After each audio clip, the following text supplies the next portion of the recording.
গোপন তথ্য ফাঁস করে দেওয়ায় 24 ঘন্টার মধ্যে ডক্টর ইউনূসকে গ্রেফতার করতে আলটিমেটাম রাষ্ট্রপতি চুপ্পুর।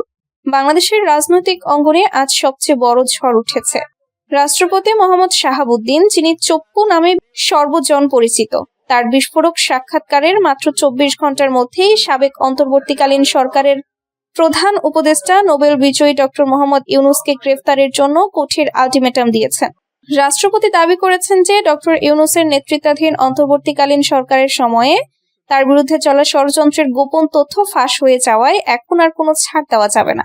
বঙ্গভবন সূত্রে জানা গেছে, আজ সকালে রাষ্ট্রপতি এক জরুরি প্রেস ব্রিফিং এ বলেছেন, আমি 18 মাস ধরে প্রাসাদ বন্দী ছিলাম।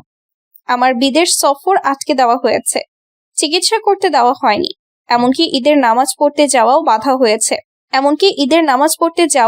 বাধা দেওয়া হয়েছে। এসব গোপন তথ্য এখন সবার সামনে চলে এসেছে। ডক্টর ইউনূস সংবিধান লঙ্ঘন করে আমাকে অন্ধকারে রেখেছিলেন। বিদেশ সফরের পর কোনো রিপোর্ট দেননি, এমনকি আমাকে অসাংবিধানিকভাবে সরানোর চক্রান্ত করেছিলেন।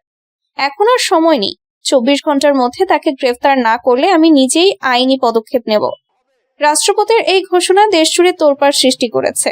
কালের কণ্ঠে প্রকাশিত সাক্ষাৎকারে তিনি অভিযোগ করেছিলেন যে ডক্টর ইউনূস 14-15 বার বিদেশ সফর করলেও তাকে কখনো অবহিত করেননি। সেনাবাহিনী ও বিএনপির সমর্থন না পাওয়ায় অপসারণের চক্রান্ত ব্যর্থ হয়েছিল বলে তিনি দাবি করেন। এখন এই গোপন তথ্য ফাঁসের পর রাষ্ট্রপতি চপ্পু আর চুপ করে থাকতে রাজি নন। সূত্রমতে রাষ্ট্রপতির আলটিমেটামের পরপরই আইন শৃঙ্খলা বাহিনীতে উচ্চ পর্যায়ের বৈঠক হয়েছে। একজন উচ্চপদস্থ কর্মকর্তা নাম প্রকাশ না করে বলেন, রাষ্ট্রদ্রোহের অভিযোগে মামলা দায়েরের প্রস্তুতি চলছে। ডক্টর ইউনূসের গুলশানের ফ্ল্যাটে নজরদারি বাড়ানো হয়েছে।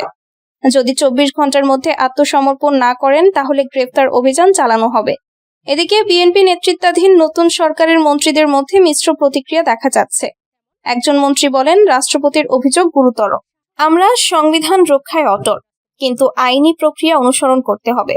অন্যদিকে ছাত্রনেতা ও ইউনূস সমর্থকরা এটাকে রাজনৈতিক প্রতিহিংসা বলে দাবি করছেন। এক ছাত্রনেতা বলেন, এটা স্পষ্ট যে নতুন সরকার পুরনো হিসাব চুকাতে চায়।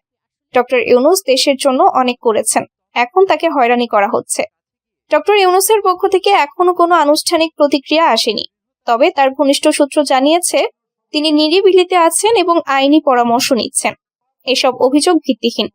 রাষ্ট্রপতির সাক্ষাৎকার রাজনৈতিক উদ্দেশ্য প্রণোদিত বলে একজন সহযোগী মন্তব্য করেছেন। রাজনৈতিক বিশ্লেষকরা বলছেন, এই ঘটনা বাংলাদেশের রাজনীতিতে নতুন অধ্যায় শুরু করতে পারে।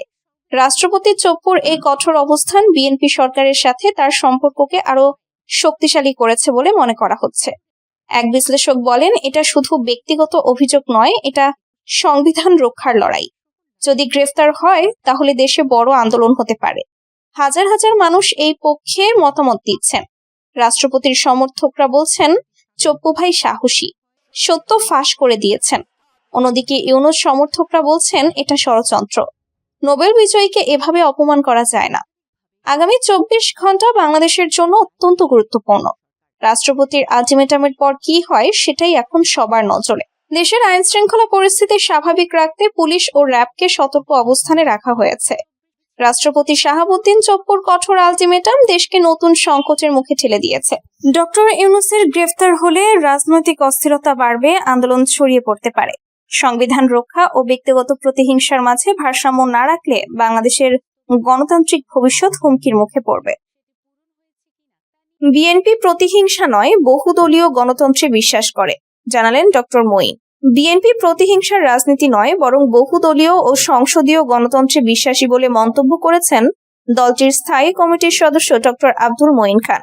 মঙ্গলবার দুপুরে শেরে বাংলা নগরে বিএনপির প্রতিষ্ঠাতা জিয়াউর রহমান ও সাবেক প্রধানমন্ত্রী বেগম খালেদা জিয়ার সমাধিতে শ্রদ্ধা নিবেদন শেষে সাংবাদিকদের প্রশ্নের জবাবে তিনি একথা বলেন। নরসিংদী জেলার 5টি আসন থেকে নির্বাচিত সংসদ সদস্যদের নিয়ে এই শ্রদ্ধা নিবেদন করা হয়। মঈন খান বলেন, বিএনপি স্বাধীনতার পক্ষে কাজ করেছে। 1971-এর সেই কালো রাতে পাক হানাদার বাহিনী যখন হায়নার মতো এদেশের নিরীহ মানুষের উপর ঝাঁপিয়ে পড়েছিল, সেদিন প্রতিবাদের ঝান্ডা উঁচু করে দাঁড়িয়েছিলেন শহীদ প্রেসিডেন্ট জিয়াউর রহমান। আমরা সেই আদর্শে বহুদলীয় গণতন্ত্রে এবং পার্লামেন্টারি গণতন্ত্রে বিশ্বাসী। সেই বিশ্বাসকে ধারণ করেই আমরা সামনের দিকে এগিয়ে যাব।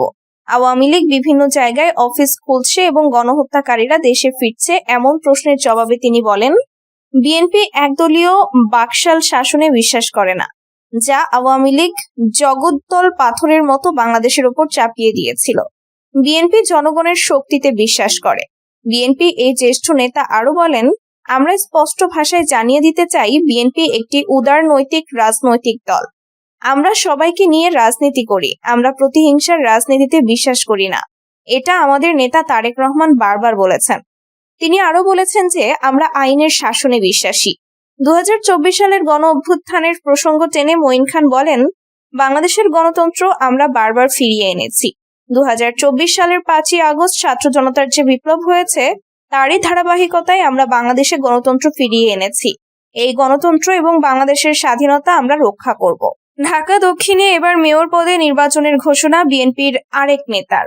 মেয়র পদে নির্বাচনে লড়াইয়ের ঘোষণা দিয়েছেন বিএনপি নেতা আব্দুস সালাম। তিনি ঢাকা দক্ষিণ সিটি কর্পোরেশনের নবনিযুক্ত প্রশাসক ও বিএনপি চেয়ারম্যানের উপদেষ্টা। মঙ্গলবার নিজের ফেসবুক পেজে এ নিয়ে একটি স্ট্যাটাস দেন আব্দুস সালাম। তিনি লেখেন, কাজের মধ্য দিয়ে জনগণের আস্থা অর্জন করে আগামীতে মেয়র নির্বাচন করব। তিনি ঢাকা দক্ষিণ না উত্তর কোথায় নির্বাচন করবেন তা উল্লেখ না করলেও যেহেতু তিনি দক্ষিণের প্রশাসক নিযুক্ত হয়েছেন, সুতরাং কাজের মাধ্যমে সেখানকার জনগণেরই আস্থা অর্জন করে সেখানেই নির্বাচন করবেন, এটাই স্বাভাবিক। মঙ্গলবার সকালে তিনি ডিএসসিসির প্রশাসক হিসেবে দায়িত্ব বুঝে নেন স্থানীয় সরকার মন্ত্রী মির্জা ফখরুল ইসলাম আলমগীরের কাছ থেকে।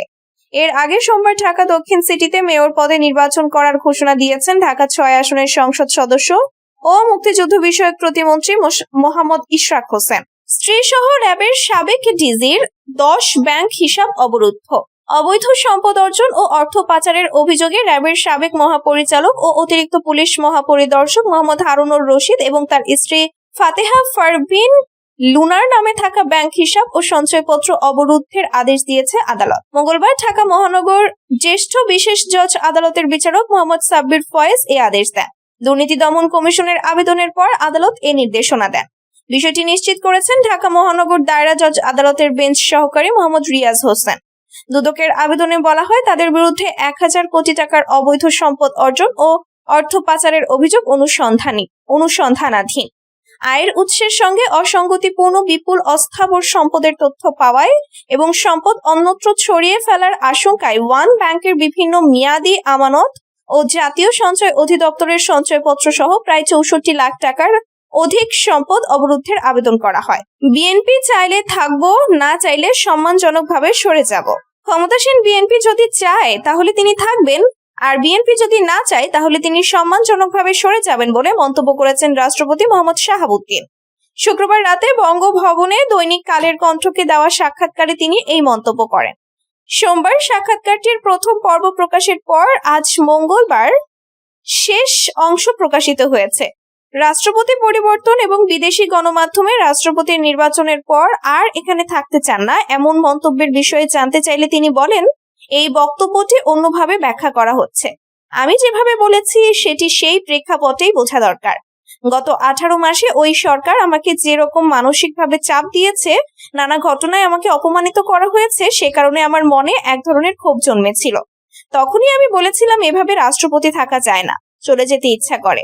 এই কথাটাই আমি রয়টার্সকে বলেছিলাম, কিন্তু পরে এটাকে এমন ভাবে উপস্থাপন করা হলো যেন আমার মেয়াদ নেই। প্রশ্ন করা হলো, নতুন নির্বাচন হলে, নতুন সরকার এলে আপনার অবস্থান কি হবে? তখন আমি বলেছি, আমি সাংবিধানিকভাবে 5 বছরের জন্য নির্বাচিত। আমার মেয়াদ 2028 সাল পর্যন্ত, মানে আমার মেয়াদ আরো 2 বছর আছে। তবে আমি এটাও বলেছি, যদি একটি নির্বাচিত সরকার আসে এবং তাদের অভিপ্রায় থাকে যে আমি না থাকাই ভালো, তাহলে আমি স্বেচ্ছায় সরে যেতে প্রস্তুত। আই লাভ টু গো, মানে তারা সেরকম ইচ্ছা পোষণ করলে আমি নিজে থেকেই চলে যেতে চাইবো। বিএনপি যদি নিজেদের মতো রাষ্ট্রপতি চায় কিংবা অভিশংসন হলে তিনি কি করবেন এমন প্রশ্নের জবাবে রাষ্ট্রপতি মোহাম্মদ শাহাবুদ্দিন বলেন, ওগুলো কেন হতে দেব? আমি একজন সচেতন মানুষ। যদি তারা মনে করে আমি থাকি তাহলে আমি থাকবো, আর যদি বলে যে সরে যাওয়া ভালো তাহলে আমি নিজেই সম্মানজনকভাবে সরে যাব।